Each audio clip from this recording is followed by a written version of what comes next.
मंगलमांगल्ये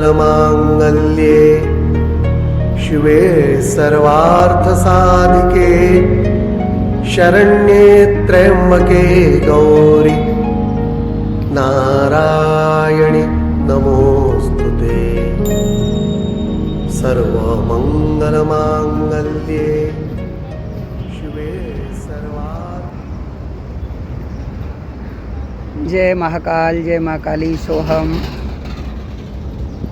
आप ये पौधा देख रहे हैं, वैसे तो सभी जानते हैं यह अनार का पौधा है, अनार का पेड़ है।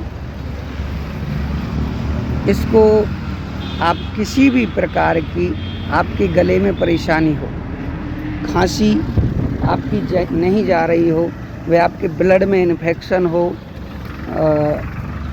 आपको क्या करना है कि जूस वाले के पास जाएं, क्योंकि आपको इतने छिलका नहीं मिल पाएंगे। आपको जूस वाले के पास जा कर के वहाँ से छिलका ले सकते हैं अनार के। वह अनार भी ख़रीद के ला सकते हैं, जूस भी पियो और छिलका भी बच जाएं। उनको फिर आप क्या करना, सुखा लीजिए।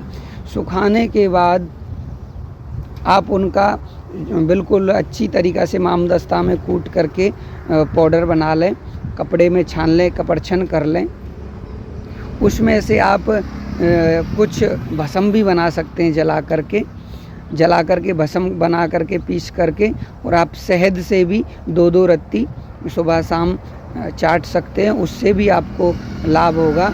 वह आप गुनगुने पानी से यह चूरन 5 रत्ती एक बार में ले सकते हैं। सुबह शाम आपको 5 रत्ती सुबह, 5 रत्ती शाम को भोजन के आधे घंटे बाद लेना है, और आपको पता चलेगा कि हमारा सारा इन्फेक्शन दूर हो गया, और आपके चेहरे की जो फुंसियाँ हों, वह चेहरे में झुर्रियाँ हों, वो ख़त्म हो जाएंगी। आप क्लीन महसूस करेंगे। बिल्कुल बहुत अच्छी औषधि है, ज़रूर आजमाना, और इसको प्रयोग करने के बाद मुझे बताना कि आपको कितना लाभ हुआ, ताकि हम और किसी के लिए दवाई बनाने से पहले, बताने से पहले, और हमारा उत्साह बढ़ेगा, हिम्मत बढ़ेगी।